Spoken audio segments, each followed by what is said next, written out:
नमस्कार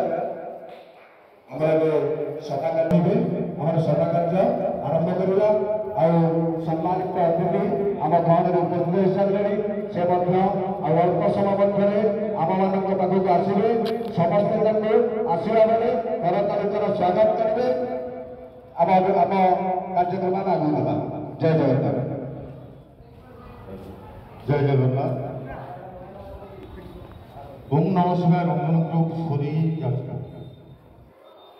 ओम नमः शिवाय रंजन ग्रुप आज्ञा आज के प्राय 18-20 वर्ष अनुष्ठान यही ओम नमः शिवाय रंजन ग्रुप रे 20-25 जन मेंबर काम करते।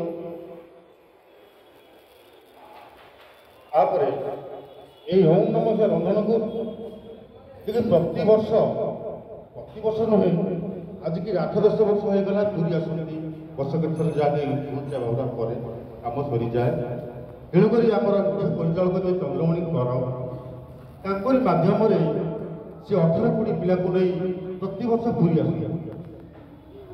आम प्रति वर्ष पूरी आसू कि आम कौटी रू कौन करूँ से बाबद में आमको जना न थाए।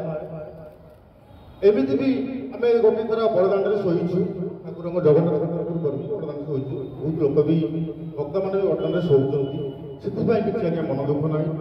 आउ गोटे कथा कहि आम जो धर्मशाला को जाइछु आम सब जगह आगे अशांति रही किंतु ये जो आमर गोइंका धर्मशाला आमर जी दायित्व ग्रहण कर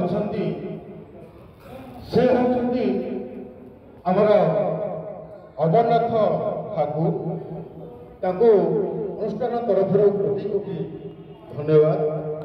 तांको मुहर जो मिठा मिठा कथा आम शुणुछु आज्ञा ये कथा जेको धर्मशाला मैंने दायित्व नियंती से पाखर आम केवे शुणी ना जो 8-9 वर्ष आम रही किंतु भगवान कंठरे एमती मिठा कथा भरी आम समस्त जो 20 जन मेम्बर अच्छा आम समस्त मन को आज्ञा से किणी केमी किणी कौन किणी से आमको किसी पाई भल पाइबा पाई तेणुक आम मन कथा से किणी तेणुक मु बर्तमान आमर मुख्यमंत्री जहाँ आम बाछीछु से होती गोइंका धर्मशाला समस्त दायित्व ग्रहण कर अमरनाथ ठाकुर मुख्य अतिथि भाव निमंत्रण करुच्ची। आशा करे से माने आसी आम सभा निकट पहुँचतु पहुँचतु आसवा संगे संगे आम अनुष्ठान समस्त कलाकार समस्त कर्मकर्ता पाई स्वागत करेंगे यही कहबार कथा अमरनाथ ठाकुर जहाँ आमर अमरनाथ ठाकुर महोदय आम पाखे उपस्थित हो गले समर्थन करेंगे आम ओम नमः शिवाय ग्रुप मुख्य परिचालक श्रीजुक्त चंद्रमणि कर। आशा करे श्रीजुक्त चंद्रमणि कर ओम नमः शिवाय रंजन ग्रुप मुख्य परिचालक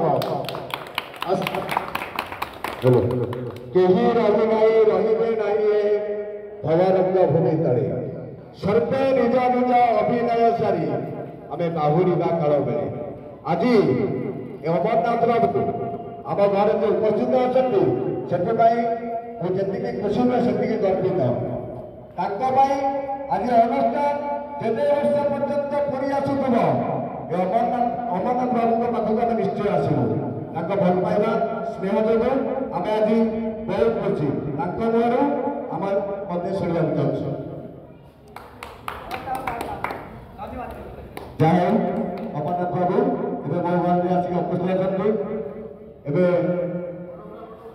अमरनाथ बाबू आमर केते जन जे बलिष्ठ कर्मकर्ता बुझेगा कहले आज्ञा कहीं रही ना भगवान भूमि तले सर्वे निज निज अभिनय सारी बाहुरीबा काल बेले आज आज्ञा आसीचु कल मरी किसी ग्यारंटी दे पार आज रोषे करूँ काली बाकी न करूँ किंतु कहार सम्मान कहीं भी हरातु नहीं जन को उचित सम्मान दिंतु और सम्मान पातु से प्रथम ओम नमः शिवाय रंजन ग्रुप वरिष्ठ कर्मकर्ता ରାଧାକିଶୋର ସ୍ୱାଇଁଙ୍କୁ ମୁଁ ଅନୁରୋଧ କରୁଛି ସେ ପେଣ୍ଡାଲ ନିକଟକୁ ତାଙ୍କୁ ଆମ ଅମରନାଥ ବାବୁ ସମ୍ମାନିତ କରିବେ।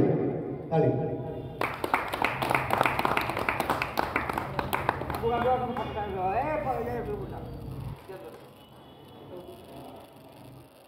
ଏବେ ରାଧାକିଶୋର ସ୍ୱାଇଁଙ୍କ ତରଫରୁ ମୋତେ ଶୁଣିବାକୁ ଚାହୁଁଛି ଆମ ପିଲାମାନଙ୍କ ବିଷୟରେ ଆମ ବିଷୟରେ।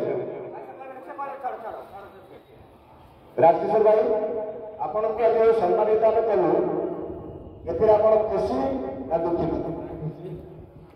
ଆଉ ଆପଣଙ୍କ ମୋ ତରଫରୁ ଏ ଓମକାମେଶ୍ୱର ରଙ୍ଗନ ଗ୍ରୁପର ପରିଚାଳନା ଚନ୍ଦ୍ରମଣିଙ୍କର ତରଫରୁ ଗୋଟେ ଛୋଟ ରିକ୍ୱେଷ୍ଟ, ଆପଣ ଯେତେ ଦିନ ପର୍ଯ୍ୟନ୍ତ ବଞ୍ଚିଥିବେ ରୋଷେଇ କରନ୍ତୁ କିମ୍ବା ନ କରନ୍ତୁ ବର୍ଷ ଭିତରେ ଆମ ସାଙ୍ଗରେ ପୁରୀ ଆସିବେ। ଆଉ ବୁଲୁ ଭାଇଙ୍କର କଥା ଶୁଣି ମୋତେ ବହୁତ ଖୁସି ଲାଗିଲା। ସମସ୍ତେ ମନୋଭୂତ ନେଇ କାମ କରିବା ମୁଁ ବହୁତ ଖୁସି। ଆଜ୍ଞା ଆମର ଦ୍ୱିତୀୟ ବରିଷ୍ଠ ଯିଏକି ତାଙ୍କ ବିଷୟରେ ମୁଁ କହୁଛି ଆଜ୍ଞା, ଦୀର୍ଘ 6 ମାସ ହେଲା ରୋଷେଇ ପାଖକୁ ଯାଇନାହାନ୍ତି। ମେଡିକାଲରେ 80,000 ଟଙ୍କା ଖର୍ଚ୍ଚ କରିଛନ୍ତି, କୋଉଦିନ ରୋଷେଇ କରିନାହାନ୍ତି। ଘରେ ପଇସା ବି ନଥିଲା। ସେ ମୋତେ ଲାଗିଥିଲେ ପଇସା, ନନା ମୁଁ ପୁରୀ ଯିବୁ ମାନେ ପଇସା ନାହିଁ। ମୁଁ ତାକୁ 1500 ଟଙ୍କା ଦେଇଥିଲି। ତମେ କାମ କର କି ନ କର ପରେ ସୁଝିଦେବ, କିନ୍ତୁ ପୁରୀ ଆସ। ତାଙ୍କ ଦେହ ଭଲ ନାହିଁ, ସେ ମାସେ ହେଲା ବି ଖାଉନଥିଲେ। ସେ ଏବେ ପ୍ରଫୁଲ୍ଲ ରାଉତ, ସେ ଏବେ ଆମ ଗାଁରେ ଉପସ୍ଥିତ ହେଲେ।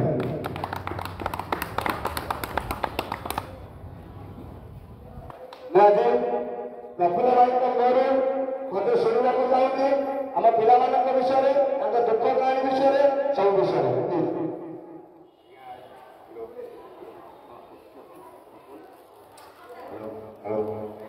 ଆଜ୍ଞା ଆଜିକି ଚନ୍ଦ୍ରମଣି ଗ୍ରୁପ୍ କଲେଣି ପ୍ରାୟ 20 ବର୍ଷ ଖଣ୍ଡେ।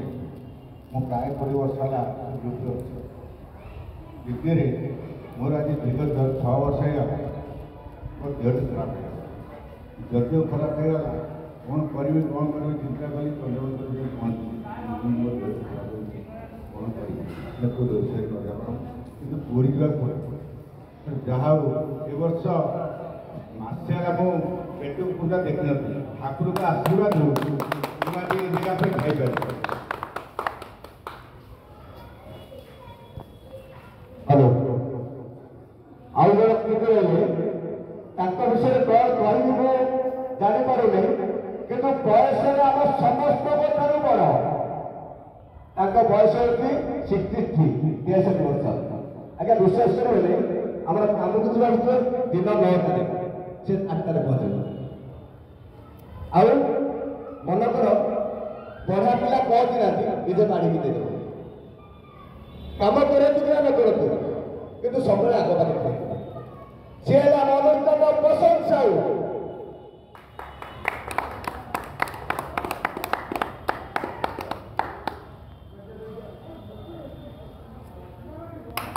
ଯାଅ ବସନ୍ତ ଭାଇ ଆମ ଅନୁଷ୍ଠାନ ବିଷୟରେ ଆଉ ମୋର କିଛି ତ୍ରୁଟି ବିଷୟରେ କିଛି କୁହନ୍ତୁ। ଯାହା ହଉ ବସନ୍ତ ଭାଇ ବେଳେ ଆମେ ସମସ୍ତେ ଖୁସି ଆଉ ଗର୍ବିତ। ଆଉ ସେଥିପାଇଁ ମୁଁ ବହୁତ ଖୁସି। ଆଉ କାର୍ଯ୍ୟକ୍ରମ ଶେଷରେ ଗୋଟେ ଛୋଟିଆ ଅନୁରୋଧ ଅଛି, ଯୋଉ କଥାଟା ଆଜ୍ଞା କହିଲି, କେହି ରହିବେ ନାହିଁ ଭବରଙ୍ଗ ଭୂମି ତଳେ, ସର୍ବେ ନିଜ ନିଜ ଅଭିନୟ ସାରି ଆମେ ବାହୁଳିବା କାଳରେ। ଛୋଟ କଥା ଆଜ୍ଞା ଗୋଟେ କାହାଣୀ କହିବି।